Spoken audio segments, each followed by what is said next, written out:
Perjalanan panjang pendidikan Indonesia, filosofi pendidikan Ki Hajar Dewantara. Ki Hajar Dewantara sering dijuluki sebagai Bapak Nasional Pendidikan Indonesia karena perjuangannya sangat panjang dalam bidang pendidikan. Memiliki nama asli R.M. Suwandi Suryadiningrat, beliau berasal dari keturunan keraton Yogyakarta. Refleksi mulai dari diri. Alasan mengapa memilih menjadi seorang guru. Terinspirasi dari keluarga yang sebagian besar profesinya sebagai guru. Di tengah polemik pendidikan dan kesejahteraan guru dipertimbangkan. Tidak menyurutkan keinginan saya untuk tetap mengambil alih dalam mencerdaskan kehidupan bangsa. Keinginan menjadi seorang guru muncul sejak awal melihat bagaimana perjuangan guru yang besar. Mulai dari mengajar sampai ke pelosok negeri, hingga membawa perubahan bagi setiap hidup manusia.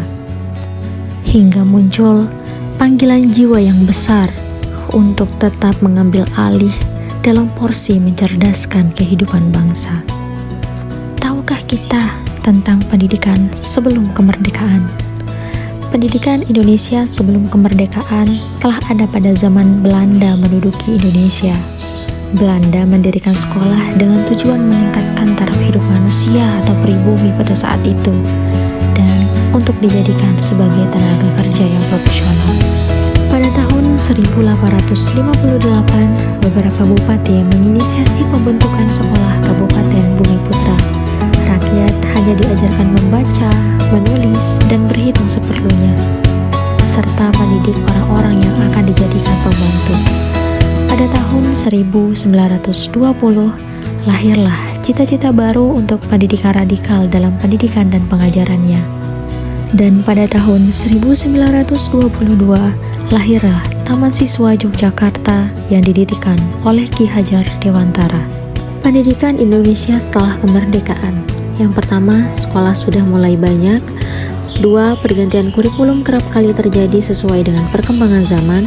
Yang ketiga, membatasi siswa mempelajari hal-hal tertentu. Yang keempat, guru hanya fokus untuk menyelesaikan materi.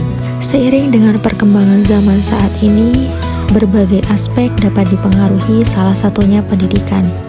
Dalam implementasi kurikulum di Indonesia, semakin hari semakin berkembang dan semakin hari semakin kompleks. Implementasi kurikulum merdeka saat ini, siswa diberikan kebebasan untuk belajar sesuai dengan bakat dan minatnya, mengembangkan cipta, rasa, dan karsa dengan memilih pembelajaran yang sesuai dengan nilai budaya dan profil pelajar Pancasila. Tujuan pendidikan Indonesia untuk mewujudkan keselamatan dan kebahagiaan bagi siswa sebagai manusia dan sebagai anggota masyarakat. Pembelajaran yang berpusat dan berorientasi pada siswa bisa menjadi stimulus siswa harus lebih aktif dan mengeksplorasi pengetahuannya serta guru menjadi pengarah dan memfasilitasi proses pembelajaran. Ki Hajar Dewantara pernah mengatakan bahwa pendidikan adalah tempat persemaian benih-benih kebudayaan.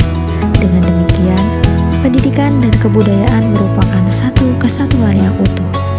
Melalui pendidikan, kita bisa meraih kesuksesan yang lebih tinggi.